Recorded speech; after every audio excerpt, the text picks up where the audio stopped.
Welcome to Compose Yourself, the podcast where academic writing meets self-discovery for the students at the Chicago School. I'm Jason. And I'm Cindy. Whether you're crafting your first essay or refining your voice as a writer, we're here to guide you through the art of composition. From brainstorming to final drafts, we'll break down the tools and techniques to help you think critically, write effectively, and express yourself with confidence. So, grab a pen, open your mind, and compose yourself.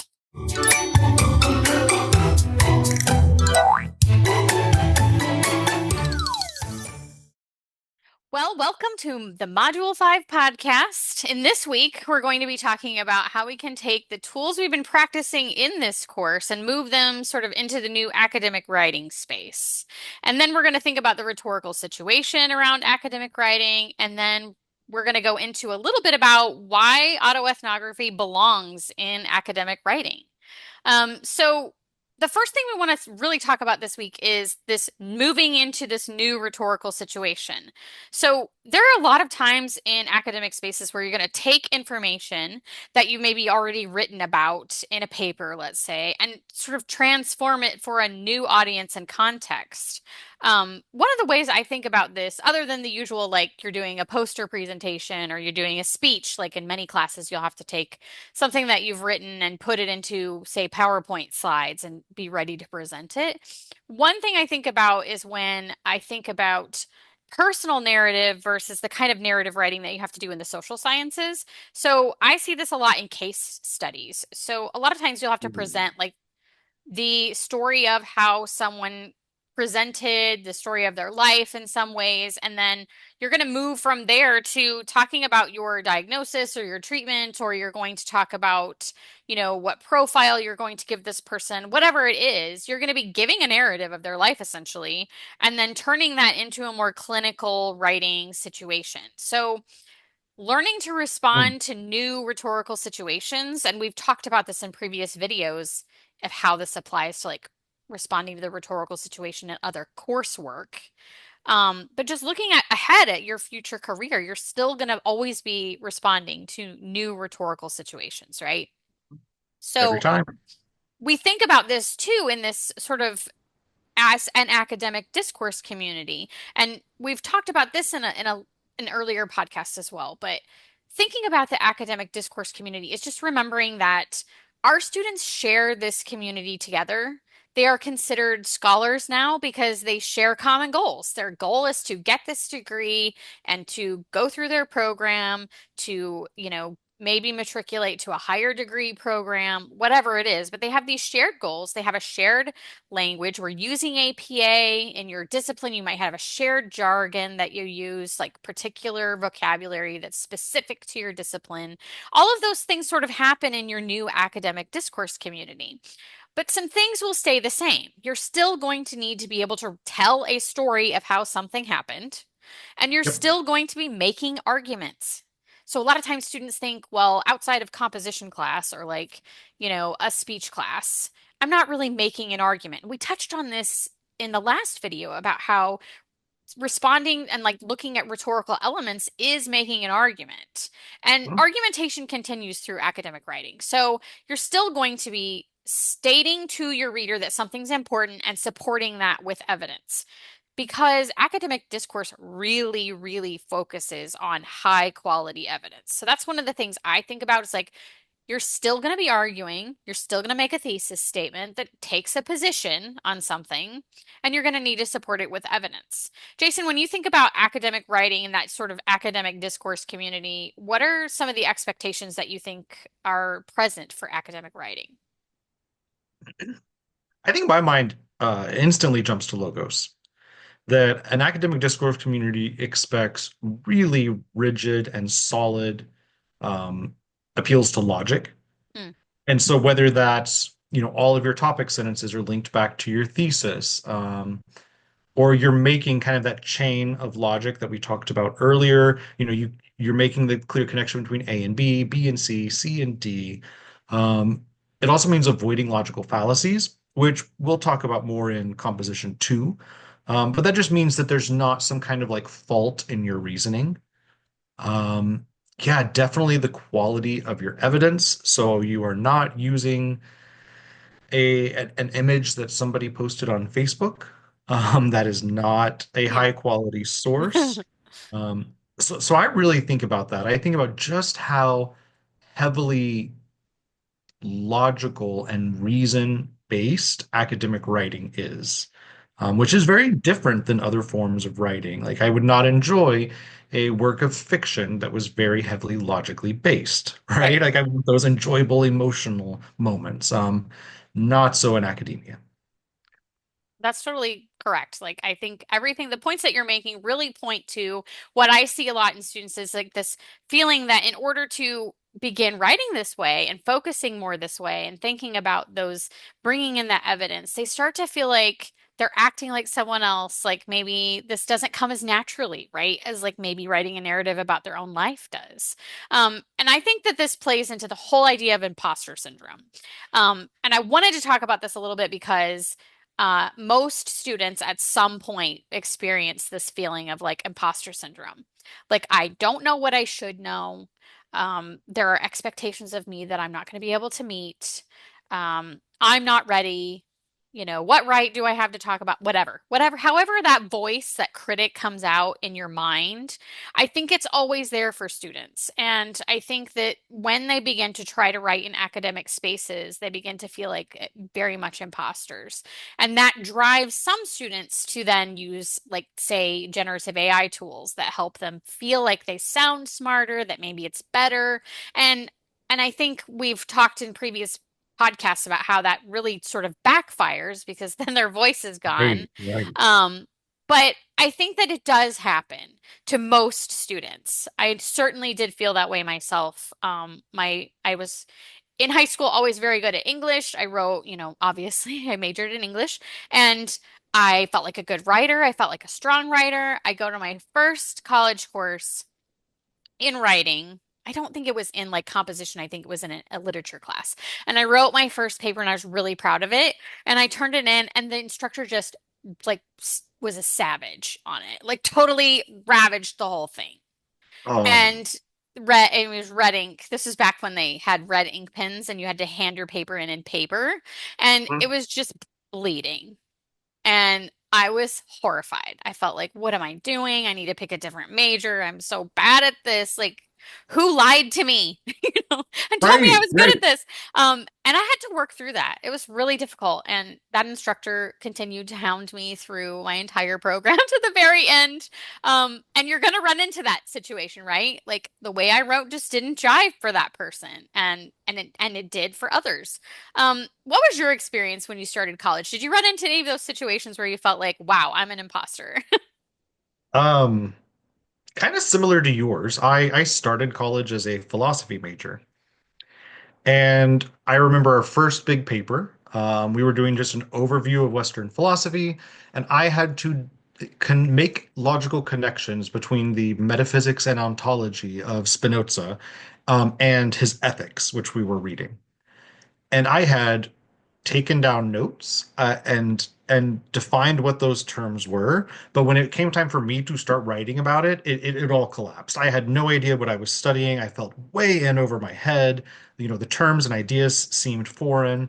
Um, and I wrote the paper, and I got my first D, in college. And I went straight down to the advisor's office and said, I will complete this semester, but I'm done with this major. I am switching majors. Um, and it's funny because I actually did end up getting one of my bachelor's in philosophy, but it took me a long time to realize, kind of like you were saying, that the point of that was really to push me, to get me to think more deeply. Mm, But from my perspective, just starting out, I felt like an imposter. So what am I do? Why am I even using these words? I don't know what this means. Why do you expect me to do this? That's hard. right. Why do we feel like, and I think that adults of all ages still struggle with this in certain contexts. Like, why is there so much difficulty around not knowing something that you've never had to know before? Like, well, of course, you don't know what a word means in something if you're reading in a totally new genre that you've never read before. Like, you wouldn't have read philosophy for fun. I mean, maybe some people do, but most people don't. As a teenager, let's say. So why of course you're gonna have to look up words. Like often students feel like I shouldn't have to look up words. I should know these words.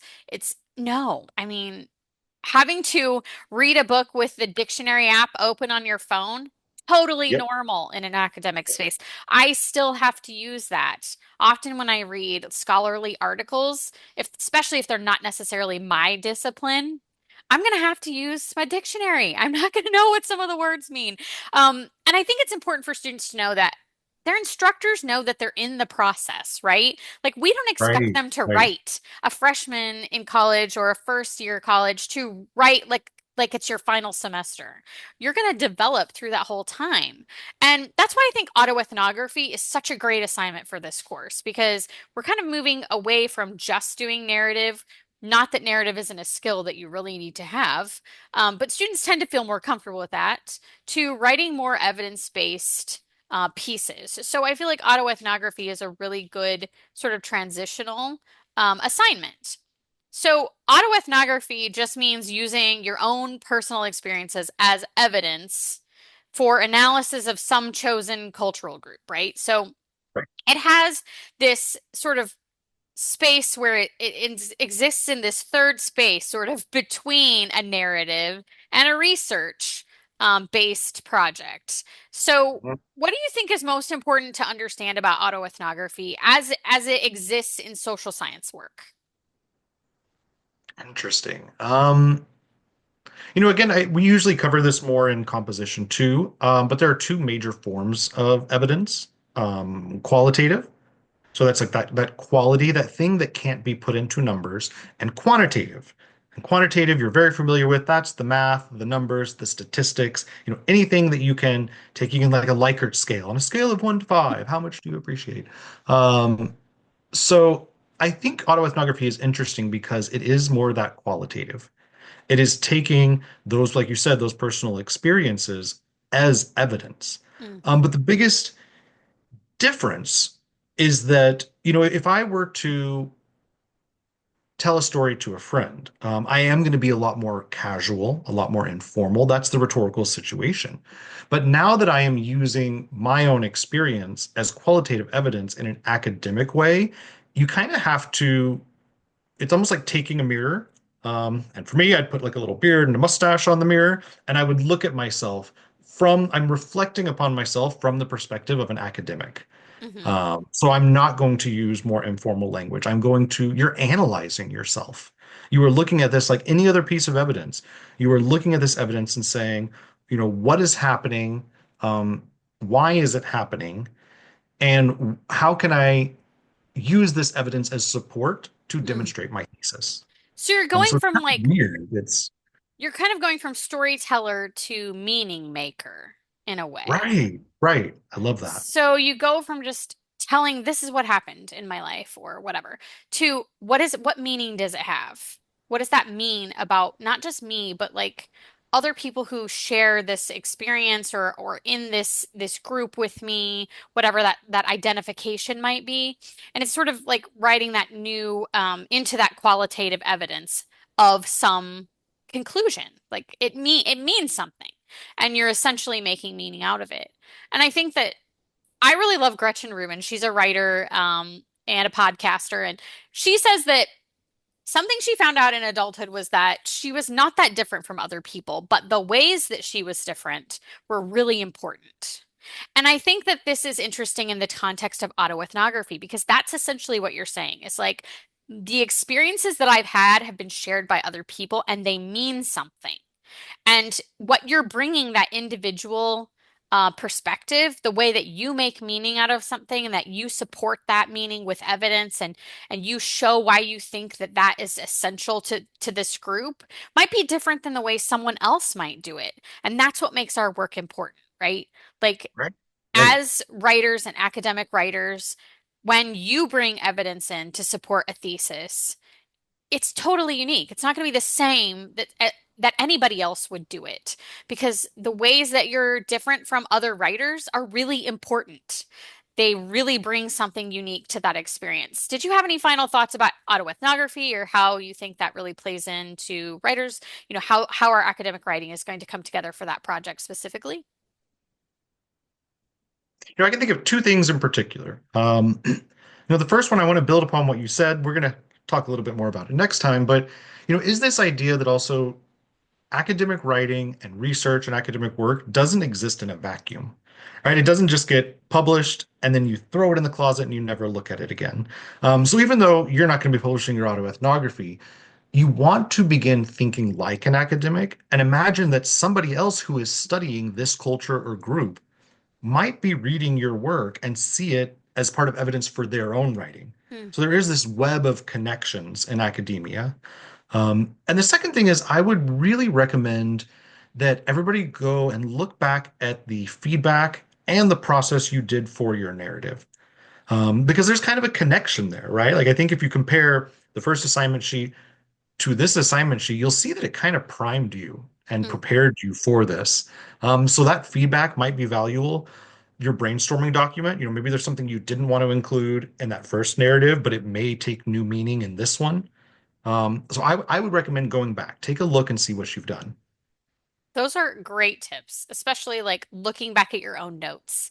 This is a longer assignment than that narrative originally was. So you're right. Some of that stuff might come into play now where it could be useful to Right. bring in evidence for a thesis. So I hope this conversation was helpful for students, especially since they're going to be taking risks as new academic writers and sort of practicing their academic voice a bit more in this autoethnography assignment. But in the next episode of the podcast, we're going to be talking all things APA. Which I know will be so exciting for all of our students. But we're going to talk about APA more in the context of like why documentation styles are more than just like fussy rules that writers have to follow, but like what's the meaning behind them? Why do we need to pay attention to this? We really want to bring that in and talk about why it has value. So I hope that that will be helpful to our students as well. Sounds exciting.